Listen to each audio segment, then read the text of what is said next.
Media meet में आप सभी का स्वागत। आपल्या सगळ्यांचं मनापासून स्वागत। व्यासपीठावर मुंबईतील इंडिया अलायन्स बैठकीचे आयोजक, होस्ट, शिवसेना पक्षप्रमुख उद्धवजी ठाकरे, राष्ट्रवादी काँग्रेसचे अध्यक्ष, ज्येष्ठ नेते देशाचे माननीय शरद पवारजी, महाराष्ट्राचे माजी मुख्यमंत्री काँग्रेसचे ज्येष्ठ नेते अशोकरावजी चव्हाण, नानासाहेब पटोले आलेले आहेत, प्रांताध्यक्ष नानासाहेब पटोले, काँग्रेसचे प्रांताध्यक्ष नानासाहेब पटोले, ज्येष्ठ नेते बाळासाहेब थोरात, शेका पक्षाचे ज्येष्ठ नेते, शेका पक्षाचे प्रमुख जयंतराव पाटील, सुप्रियाताई पवार, सुप्रियाताई सुळे,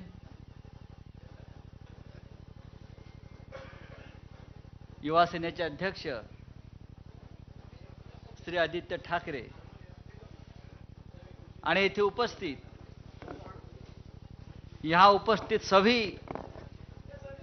सभी पार्टी के सभी मान्यवर नेतागण और पूरे देश भर से जो मीडिया यहाँ आया है, उन सभी का मैं स्वागत करता हूं। आज की प्रेस वार्ता बहुत ऐतिहासिक है, हिस्टोरिक है। पटना और बेंगलुरु के बाद इंडिया अलायंस मुंबई में मिलने जा रही है और उस बारे में सभी जानकारी जो आपको चाहिए, जो कल से शुरू होने जा रही है, उस बारे में आपसे बातचीत करने के लिए सभी नेतागण उपस्थित है। आपने देखा होगा कि मुंबई का पूरा माहौल इंडियामय हो गया है। पूरे देश में इंडिया की सिर्फ 3 बैठकें हो रही है, लेकिन ममता दीदी ने आज कहा है, जो ममता दीदी का भी आगमन हो रहा है, कि रसोई गैस 200 रुपया सस्ता हो गया। ये इंडिया की सिर्फ 2 बैठकों का कमाल है। लालू यादव जी कल निकले पटना से मुंबई के लिए, तब लालू जी को पूछा गया पत्रकारों से, लालू जी मुंबई में क्यों जा रहे हो? तो लालू जी ने कहा, मोदी जी के नरड़ी पर बैठने जा रहा हूं। ये कोई व्यक्तिगत लड़ाई नहीं, इसका मतलब है हम तानाशाही के खिलाफ लड़ने जा रहे हैं। कोई व्यक्तिगत लड़ाई नहीं, इसका मतलब है हम तानाशाही के खिलाफ लड़ने जा रहे हैं। और एक मुद्दा बहुत महत्वपूर्ण है। जैसे आदित्य जी आप बोल रहे थे, कि आज फिर एक बार चाइना अंदर घुस गई है, आक्रमण किया है अपने जमीन पर,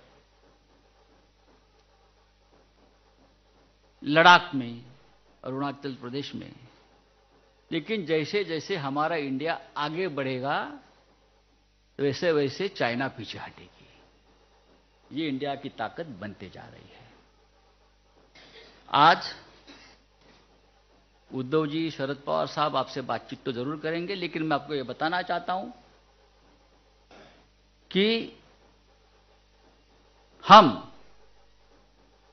कल और परसों 31 अगस्त एंड 1 सितंबर के इंडिया मीट की पूरी तैयारी कर चुके हैं। सभी प्रमुख नेता, सभी प्रमुख दल जो पटना में थे, जो बेंगलुरु में थे, वो मुंबई में आ रहे हैं। लालू यादव जी का आगमन हो गया है, डॉक्टर फारूक अब्दुल्ला जी का आगमन हो गया है, ममता बनर्जी का आगमन हो गया है। कल मल्लिकार्जुन खड़गे साहब, सोनिया जी, राहुल जी, सब प्रमुख नेता कल आ जाएंगे। अखिलेश जी आएंगे, नीतीश कुमार जी, अरविंद केजरीवाल जी, हेमंत सोरेन जी, ये सभी मुख्यमंत्री, 6 राज्यों के मुख्यमंत्री, यहां स्टालिन साहब, 6 राज्यों के मुख्यमंत्री और सभी नेतागण आएंगे। आपके मन में जो भी प्रश्न है, जो भी शंकाएं हैं, उस बारे में आप सवाल पूछ सकते हैं, लेकिन मैं आपको एक विनती करूंगा कि ये प्रेस कॉन्फ्रेंस ज्यादा लंबा मत खींचिए। जो काम की बात है वो करिए। और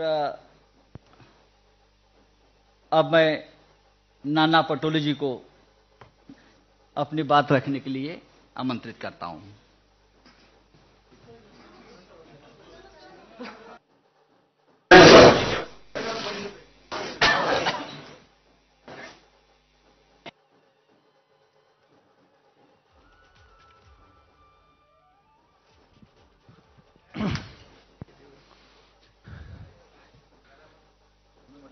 हमें बहुत खुशी है कि महाराष्ट्र में इंडिया अलायंस की मीटिंग होने जा रही है। उसकी तैयारियां पास पूरी हो चुकी है। महाराष्ट्र के कल्चर के आधार पर, महाराष्ट्र के संस्कृति के आधार पर आए हुए मेहमानों का उसी तरह सत्कार किया जाएगा। और इंडिया अलायंस में बढ़ती शुरू है। बेंगलोर में हम लोग 26 लोग थे, यहां आने के बाद 28 हुए। जैसे हमारे मित्र संजय राउत ने जी कहा कि चाइना अरुणाचल में अपने मैप में चाइना ने दिखा दिया कि अरुणाचल हमारा है।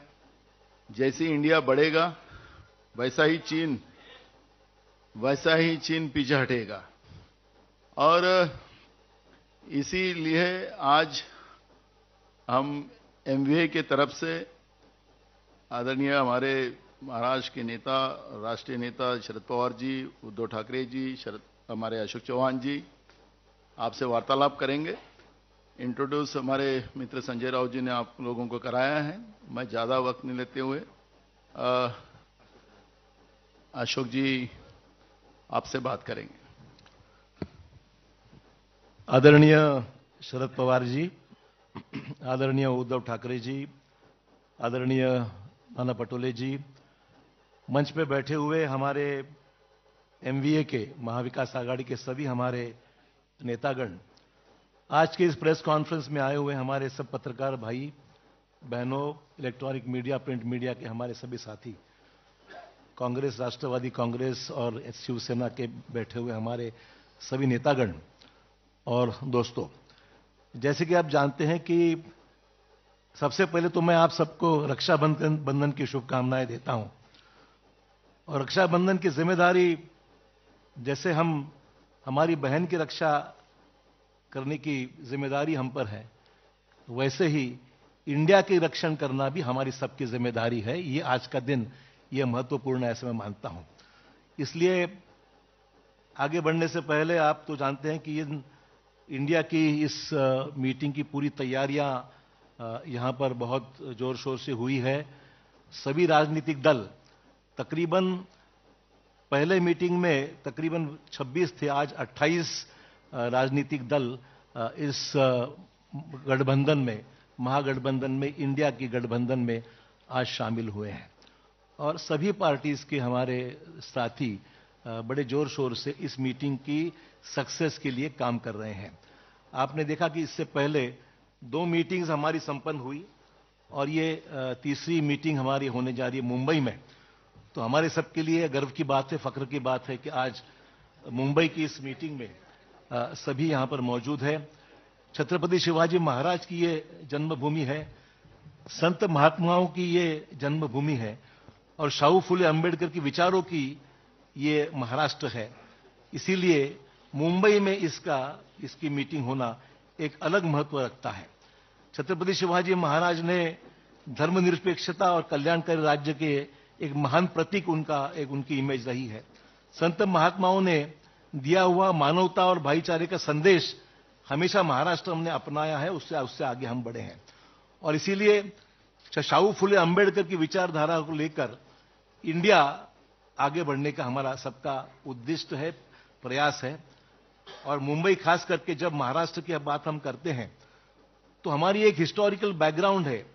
स्वतंत्रता आंदोलन हो, सामाजिक परिवर्तन के आंदोलन हो, औद्योगिक कृषि क्रांतियां हो, तो महाराष्ट्र हर रेवोल्यूशन में महाराष्ट्र हमेशा आगे रहा है और महाराष्ट्र ने देश को लीड किया है। और राजनीतिक क्रांतियां भी जितनी हुई है वो मुंबई और महाराष्ट्र उसका एक केंद्र रह चुका है। दोस्तों, आज सबसे अहम मसले हमारे सामने हैं जो हम देखते हैं कि महंगाई, बेरोजगारी जैसे मुद्दे पे हम लोग आवाज हमेशा उठाते आ रहे हैं। सभी राजनीतिक दल, आज आपने देखा कि अगर पिछला इतिहास हम देखेंगे तो 2019 की जो चुनाव हुए थे उसमें ये सभी महागठबंधन में जितनी हमारी साथी पार्टीज शामिल हुई है, सबने मिलकर 23 करोड़ 40 लाख वोट्स लोगों ने उनको दिए थे 2019 के चुनाव में।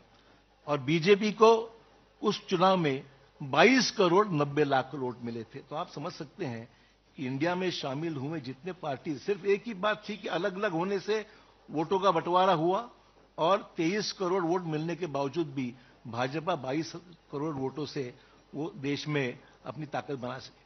आज इंडिया के इस गठबंधन में 11 चीफ मिनिस्टर शामिल हैं, जो बाकी मैं जो जिन्होंने भाजपा ने तोड़ मरोड़ के सरकार जहां गिराई वो छोड़कर बात कर रहा हूं कि 11 चीफ मिनिस्टर्स इस हमारे सरकारी हमारी इस गठबंधन में शामिल है। आपने देखा कि मध्य प्रदेश, गोवा, महाराष्ट्र जैसे राज्य को भी तोड़ने का काम भाजपा ने किया है। पर आपने देखा कि कर्नाटक में तोड़ने के बावजूद दोबारा वहां पर ज्यादा अक्सर से हमारी सरकार वहां पर कर्नाटक में लोगों ने चुन के दी है। और मुझे पूरी उम्मीद है कि इंडिया के इस माहौल से आज जो भी हम कोशिश कर रहे हैं, महाराष्ट्र में हमारे सरकार तोड़ने के बावजूद भी महाराष्ट्र में दोबारा हमारी सरकार हमारी एमवीए की और अन्य साथियों को मिलकर हम स्थापित करेंगे, ऐसे पूरी उम्मीद दोस्तों हमको है।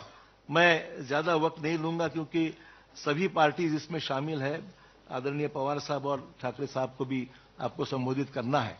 तो आज हमारे लिए महत्वपूर्ण है कि आज सभी राजनीतिक दल हमारे साथ में हैं और बड़े ताकत के साथ में आने वाले चुनाव एक पॉजिटिव डे। हमारी सिर्फ किसी को विरोध करना ही इतना हमारा एजेंडा नहीं है।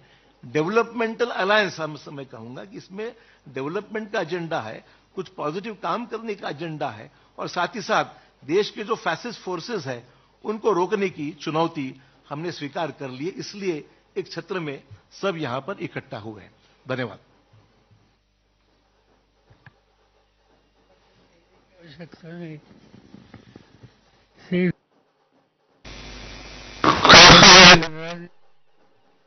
इसमें शामिल जो होने वाले हैं वो 28 है, 28, और उनके प्रतिनिधि कल के मीटिंग के जो मौजूद रहेगी, इनका नंबर 63 है। 63 प्रतिनिधि, 28 पॉलिटिकल पार्टी, इनका ये सम्मेलन कल से परसों से शुरू होगा। और जिस तरह से कई राज्यों से लोगों का जो इसमें इंटरेस्ट के बारे में हम सुनते हैं, इससे मुझे पूरा विश्वास है कि एक अल्टरनेटिव फोरम देश में तैयार हो जाएगा कि जो देश में परिवर्तन करना है, ये परिवर्तन के लिए मजबूत होगा। और यही काम हम लोग करेंगे, इतना ही मैं कहता हूँ। और श्रीयुत उद्धव ठाकरे, इनके पास मैं माइक देता हूँ।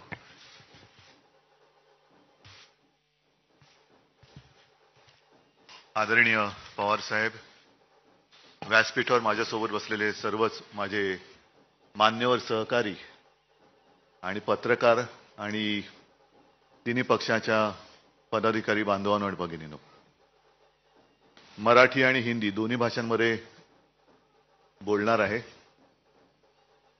जसं अशोकरावांनी रक्षाबंधनाच्या शुभेच्छा दिलेल्याच आहेत, त्याचप्रमाणे मी सुद्धा सर्वांना, देशातील सर्व माझ्या मातांना आणि भगिनींना रक्षाबंधनाच्या शुभेच्छा देतो. आणि रक्षाबंधन केवळ एका दिवसासाठी असायला नको. राज्यकर्ता म्हटल्यानंतर आपल्या कारभारातला प्रत्येक दिवस हा महिला सुरक्षित राहण्यासाठी वापरला गेला पाहिजे. महिलांना आपल्या देशात सुरक्षित वाटलं पाहिजे, असा राज्यकारभार करायला पाहिजे, असं शासन असलं पाहिजे. दुर्दैवाने तसं शासन आज तरी आपल्या देशात आणि राज्यामध्ये दिसत नाहीये. मधल्या काळामध्ये मी त्याच्यावरती भाष्यही केलं होतं. 1-2-3 दिवसापूर्वी माझी हिंगोलीत सभा झाली, त्याही सभेत बोललो होतो. कारण मी बातमी वाचली होती की खास करून भारतीय जनता पक्षाच्या कार्यकर्त्यांना सांगितलं गेलं होतं की मुस्लिम महिलांकडनं राखी बांधा, आणि तोच धागा म्हणजे रक्षाबंधनाचा धागा वेगळा आणि या बातमीचा धागा वेगळा. मी असं म्हटलं होतं की सुरुवात करायची असेल तर बिल्किस बानूकडनं करा. आणि मणिपूरमध्ये या 2 महिलांची धिंड ज्या पद्धतीने काढली गेली, ज्याप्रमाणे आपल्या महिला कुस्तीपटू तिकडे दिल्लीत बसल्या असताना त्यांच्याकडे दुर्लक्ष केलं गेलं, तर या सगळ्या महिलांना सुरक्षित वाटावं असं सरकार आणण्यासाठी म्हणून आम्ही सगळे एकत्र आलेलो आहोत. और आप सभी तो जानते हैं कि पूरे देश को अपना परिवार मानने वाले सारे लोग जो देशप्रेमी हैं, मैंने पहली मीटिंग में कहा था कि मैं विपक्ष ये शब्द मानता नहीं हूं. हम इकट्ठा आए हैं अपने देश की रक्षा करने के लिए. रक्षाबंधन देश की रक्षा, भारत माता की रक्षा करने के लिए हम इकट्ठा आए हैं. और साथ ही साथ तानाशाही के खिलाफ तो हम हैं, जुमलेबाजी के खिलाफ हम हैं. संजय राउत जी ने जैसे कहा कि हमारी तीसरी मीटिंग होने जा रही है और आज ही गैस सिलेंडर के दाम 200 रुपए से कम हो गए. शायद मुझे ऐसे लगता है कि जैसे जैसे इंडिया आगे बढ़ेगा, एक दिन ऐसे आएगा कि आज की सरकार गैस सिलेंडर फ्री में दे देगी, सबको फ्री. क्योंकि वो सरकार अभी गॅस पर है, सरकारच गॅसवरती आहे आणि त्याच्यामुळे सिलेंडरचे भाव जर का कमी केले असतील तर मला काय त्याच्यात आश्चर्य वाटत नाही. 9 साल हो गए, आज तक कभी बहनों की याद आई नहीं थी. आज अचानक बहनों की याद आ गई और रक्षाबंधन की गिफ्ट दी गई. क्यों 9 साल रक्षाबंधन हुआ नहीं था क्या? भाऊबीज काय 9 वर्षात झाली नव्हती? पण ह्या सगळ्या गोष्टी अब ये पब्लिक है, सब जानती है. ये पब्लिक है, सब जानती है. और कुछ भी करे तो अभी उनको बचाने वाला कोई नहीं है. आज जैसे हम आपके सामने इंडिया की मीटिंग करने जा रहे हैं कल और परसों, मुझे अभी नाना जी ने बताया कि वो भी लोग कुछ करने जा रहे हैं, महायुति की बैठक करो. लेकिन उस बैठक में सिर्फ हमारा विरोध नहीं करना. जो काश्तकार आज संकट में है, मैं खुद गया था और अब पूरे आप ही के माध्यम से मैं न्यूज पढ़ता हूं, देखता हूं, पूरे महाराष्ट्र में सूखे जैसी स्थिति है. क्या कर रही है अपने राज्य की सरकार, क्या कर रहे हैं अपने प्रधानमंत्री जी? आएंगे, कुछ ना कुछ एक भूल भुलैया दिखाकर चले जाएंगे, इससे कुछ होने वाला नहीं. अगर अच्छा काम करना है तो जब कोई संकट में होता है तब ही उसको मदद की आवश्यकता होती है, और उस वक्त जो मदद की जाती है वही मदद वो पूरे जिंदगी भर याद रखता है. और इसलिए ज्यादा लंबी बात मैं भी नहीं करना चाहता हूं. बाकी सारी बातें तो हम पूरे विस्तार से परसों करने ही वाले हैं, परसों वापस हम मिलने वाले हैं. लेकिन इतना ही मैं कहूंगा कि हम जितने सारे लोग, हाँ हमारी विचारधारा अलग अलग है, जरूर है, लेकिन उद्देश्य एक है, वो हमारे देश की रक्षा करना, संविधान की रक्षा करना. और फिर से दोबारा अपने देश में तानाशाही, अगर मैं कहूं आजादी की जंग जो हुई थी, अशोक जी आपने जो बात कही ये बात सच है कि चले जाओ, मला वाटतं आपल्या मुंबईतच सुरुवात झाली होती, गवालिया टँक. तो चले जाओ क्यों, किसको? ब्रिटिश भी तो विकास कर ही रहे थे ना. अगर उनको भगाते नहीं हम लोग, पूरी ताकत रस्ते पे नहीं उतरती तो ब्रिटिश भी तो विकास कर ही रहे थे. हमें विकास भी चाहिए, लेकिन विकास के साथ साथ हमें आजादी भी चाहिए. और विकास से भी ज्यादा ऊंची हमारी आजादी है, उसकी रक्षा करने के लिए हम सारे इकट्ठा आए हैं. और विचारधारा अलग अलग होगी, लेकिन उद्देश्य एक है. और इसी को तो हम लोकतंत्र मानते हैं, प्रजातंत्र मानते हैं, लोकशाही मानते हैं. आणि ती लोकशाही वाचवण्यासाठी आम्ही एकत्र आलेलो आहोत, एकत्र राहू आणि आमच्या भारत मातेच्या हातापायात पुन्हा कोणत्याही हुकुमशहाला बेड्या घालायला देणार नाही, ही शपथ घेऊन आम्ही पुढे जाणार आहोत. धन्यवाद.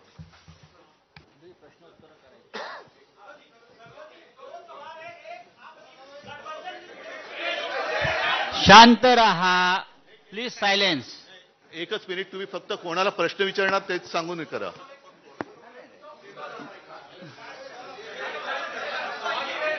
हेलो सर, उद्धव जी 2 सवाल है मेरे. एक, गठबंधन से जुड़े किन मुद्दों पर आपकी चर्चा होगी गठबंधन से जुड़े? दूसरा, सारी बातें अभी कहूं तो फिर कल की मीटिंग की आवश्यकता क्या है? संयोजक कौन होंगे उसको लेकर क्लैरिटी, क्या उस पर फैसला हो जाएगा इस बैठक में? संयोजक कौन होंगे इंडिया सारी गठबंधन? बातें आपको जैसे मैंने कहा कि विस्तार से परसों आपके अरे सामने ठहरो, की उनका जाएगी, होने दो. क्योंकि ये सारे जो मामले हैं वो देश के लिए है. हमारे कोई काय त्याला म्हणतात खासगी गोष्टी काही आम्ही त्याच्यात करायला आलेलो नाही आहोत. देशाच्या गोष्टी आहेत आणि हा देश आमचा परिवार आहे, हो, हे देश आमचं कुटुंब आहे आणि म्हणून आम्ही एकत्र आलेलो आहोत. गठबंधन के कई साथी कह रहे हैं कि हमारी पार्टी के नेता प्रधानमंत्री बनेंगे. एक अरे त्यांना विचारू दे. अरे एक मिनिट, त्यांना विचारू दे ना. रुको.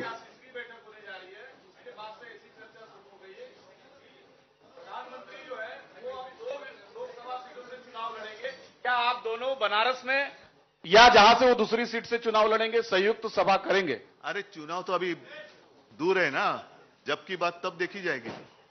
उद्धव जी, एक सवाल ये है कि जिस तरीके से हम अलग अलग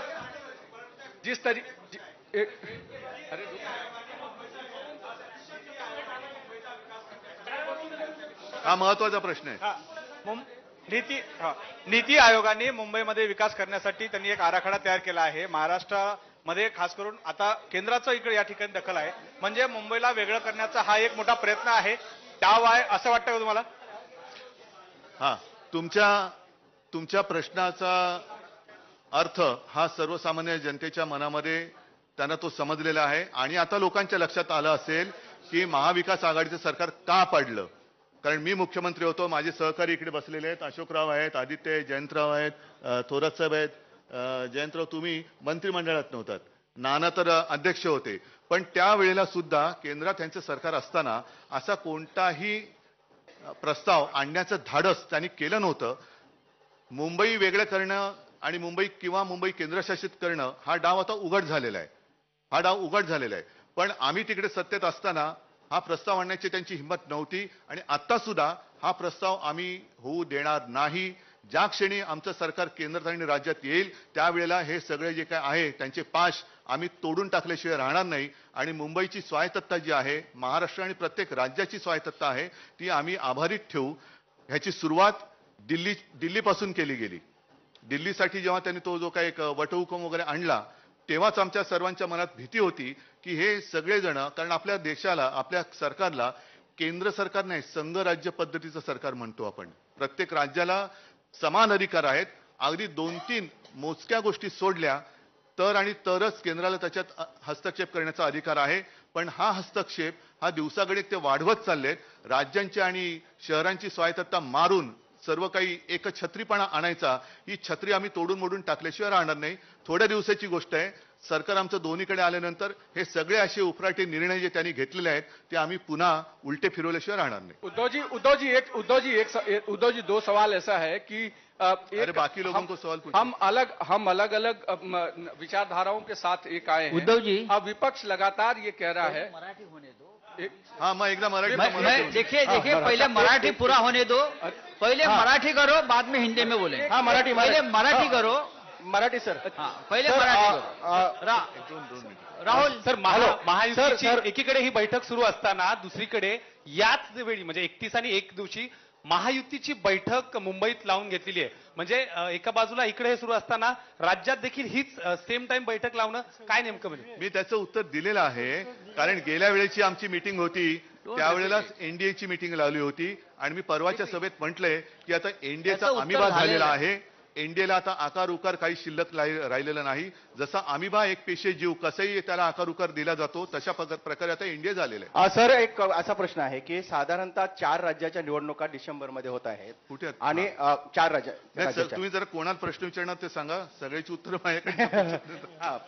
दोघांना नाही, पवार साहेबांना आणि तुम्हाला एक प्रश्न आहे की 4 राज्याच्या निवडणुकांच्या सोबतच लोकसभेची निवडणूक लागण्याचे देखील संकेत दिले जात आहेत.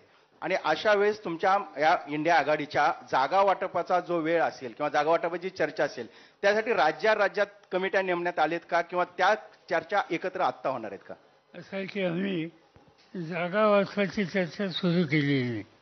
आमच्या पहिल्या 2 ज्या बैठका झाल्या त्या महत्त्वाच्या होत्या आणि उद्या इथून पुढचा आपला सामूहिक कार्यक्रम काय असावा याच्या संबंधीची चर्चा होण्याची शक्यता आहे आणि त्या शक्यतेच्यामध्ये जर असा निर्णय झाला तर मग काही लोकांच्या ही जबाबदारी टाकली जाईल की तुम्ही अन्य राजकीय पक्षांशी डायलॉग साधा आणि याच्यातून आपण एकत्र जाऊ शकतो का या संबंधीचा अभ्यास करा.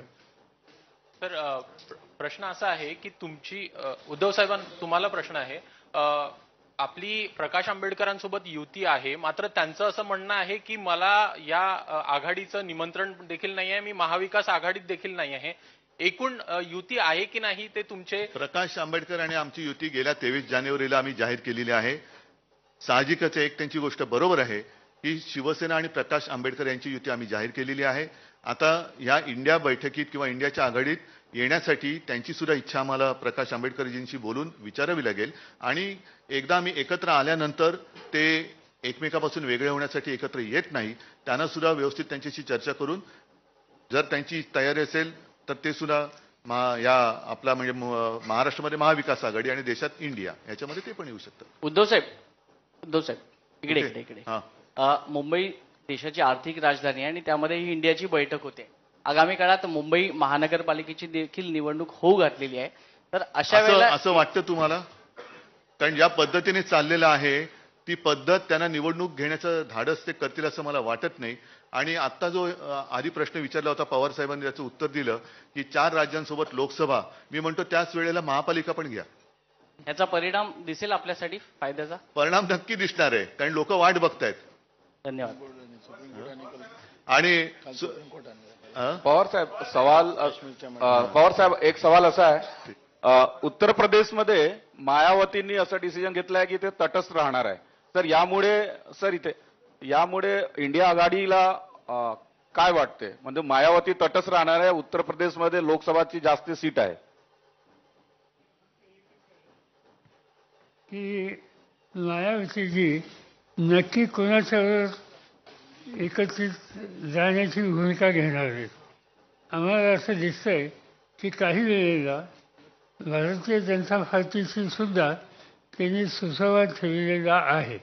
ते आज ठेवतील असं मी म्हणत नाही, पण या सगळ्या गोष्टीची स्पष्टता जोपर्यंत येत नाही तोपर्यंत याच्यावर निर्णय घेणं अशक्य आहे. पवार साहेब एक मिनिट त्यांना विचारतो.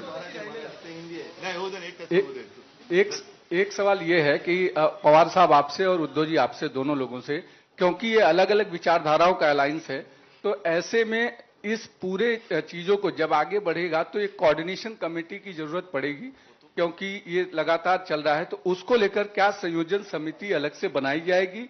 और दूसरा सवाल यह है कि विपक्ष जो सरकार में बैठे लोग हैं वो लगातार आप लोगों पर कह रहे हैं कि अभी तक कोई चेहरा आप लोग तय नहीं कर पा रहे हैं, तो प्रधानमंत्री पद का उम्मीदवार कैसे तय कर लेंगे?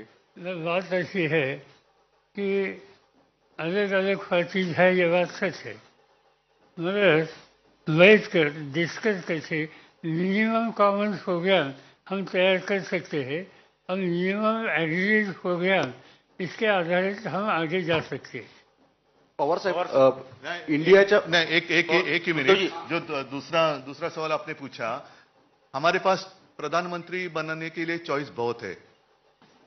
सवाल यह है कि भाजपा के पास और चॉइस क्या है? जो 10 साल बैठे थे उन्होंने क्या किया सब लोग देख रहे हैं, सब लोगों ने उनका अनुभव लिया है. अब बीजेपी के सामने सवाल है कि अरे अभी चुनाव जीतना है, क्योंकि कर्नाटक में तो देखा आपने कोई कामयाबी हासिल नहीं हुई. बजरंग बली भी लाना पड़ा उनको, लेकिन तो भी बजरंग बली ने उनको आशीर्वाद नहीं दिए.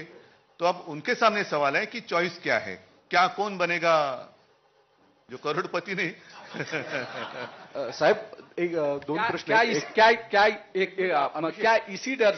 क्या इसी डर से लगातार वो लोग ये कह रहे हैं कि कोई दूसरा चुनाव हम एक साथ नहीं कराएंगे, क्योंकि उनका एंटी इनकम्बेंसी जो है वो नेशनल वाइड पर ना पड़े, ऐसी उनको डर है क्या उनको?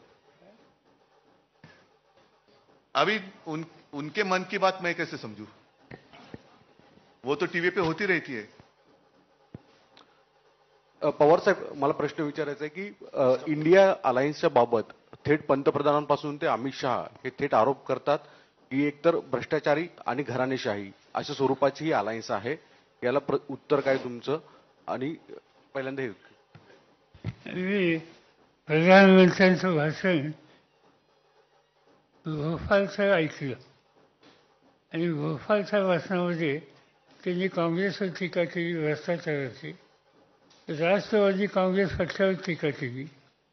राष्ट्रवादी काँग्रेस पक्षावर टीका करत असताना त्यांनी राज्य सहकारी बँक आणि इरिगेशन घोटाळा या दोन गोष्टी कटाक्षाने त्यांनी सांगितल्या. माझा आग्रह एकच आहे प्रधानमंत्र्यांचा, ते प्रधानमंत्री आहेत देशाचे, जिथे सत्तेचा गैरवापर झाला अशी माहिती त्यांच्याकडे असेल तर त्यांनी सखोल चौकशी करावी आणि वस्तुस्थिती समाजाच्या समोर ठेवावी. नुसता आरोप करण्याचा अर्थ नाही. तुमच्या हातात सत्ता आहे, त्याची चौकशी करा आणि संबंध देशाला सांगा वस्तुस्थिती काय. पवार साहेब, एक प्रश्न असा आहे पवार साहेब, आपल्यासोबत आपले काही सहकारी बाजूला गेले, त्यामुळे अनेक लोक आपल्या संभ्रमणात आहे. जे काही पार्ट्याज आहेत देशभरामधले त्यांचाही संशय आहेत की पवार साहेब आमच्यासोबत आहेत आणि त्यांचे काही सहकारी भाजप सोबत आहे. हा संभ्रम मोठा आहे, लोकांमध्ये आहे, कार्यकर्त्यांमध्ये आहे. काही संभ्रम नाही. या लोकांना त्यांची जागा उद्याच्याला या राज्याचे मतदार दाखवतील. अजिबात स्पष्टता आमच्या सगळ्या हितचिंतकांच्या मध्ये आहे. पवार साहब, दिनेश पवार साहब, दो सवाल है. पवार साहब, ओवैसी, सवाल ये है कि आपने तो कह दिया कि संभ्रम नहीं है, भ्रम नहीं है, लेकिन कांग्रेस और शिवसेना के नेता कहते आए हैं कि लगातार भ्रम बना हुआ है. आज की जो पत्रकार परिषद है ना, वो इंडिया के बारे में है, अपने देश के बारे में है. कोऑर्डिनेशन बाकी हम लोग तो मिलते रहते, उस वक्त ये सारे सवाल जवाब हो सकते हैं. पवार साहेब प्रश्न असा आहे, पवार साहेब आपण सगळ्या विरोधी पक्ष, सगळ्या पक्षांना आपण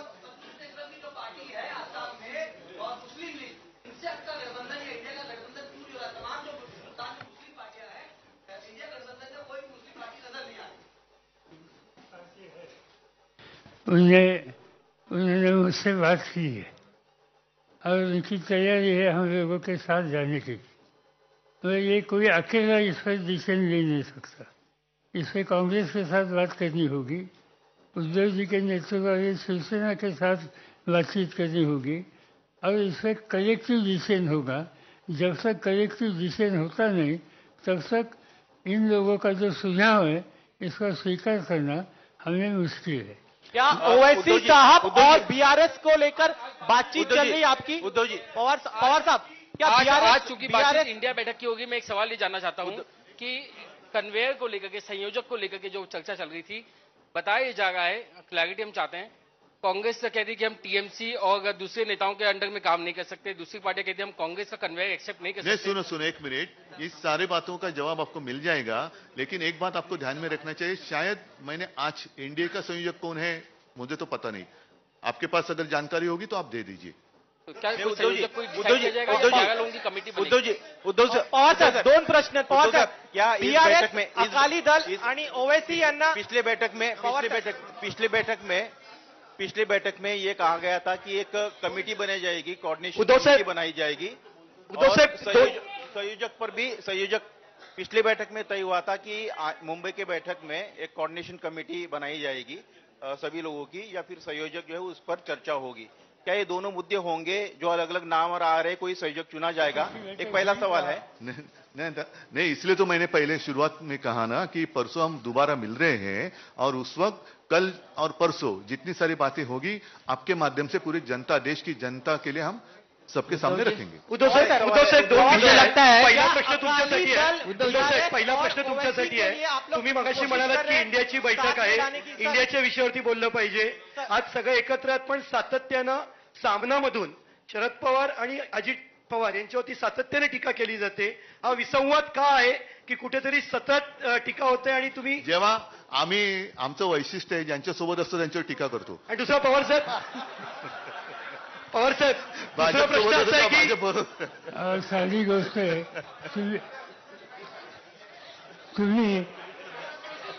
तुम्ही तुमच्या मीडियातनं टीका केली म्हणून आम्ही काम करायचं थांबवायचं का? तुम्ही तुमचं काम करा, आम्ही आमचं काम करतो. बरं पवार साहेब शिवसेनेचे नेते मागणी करतात की उद्धव ठाकरेंना पंतप्रधान पदाचा उमेदवार म्हणून घोषित करावं. जातो उद्या शपथ घेतो. पवार साहब दो चीजें सर, क्या बीआरएस अकाली दल और असदुद्दीन ओवैसी की पार्टी को साथ में लाने के लिए आप लोग कोशिश कर रहे हैं, बातचीत चल रही है? पवार साहब बात अभी तक हुई नहीं, मगर अकाली दल की इनकी एक भावना है कि इसमें साथ जा सकते हैं तो हम सोच सकते हैं, मगर इतना वो आसान नहीं है क्योंकि हमारे साथ केजरीवाल है, पंजाब की हुकूमत उनके हाथ में है, कांग्रेस पार्टी की वहाँ नीति अलग है और इसलिए हम जिससे हमारे डिफरेंसेस बढ़ेंगे ऐसा काम कुछ नहीं करेंगे. उद्धव साहब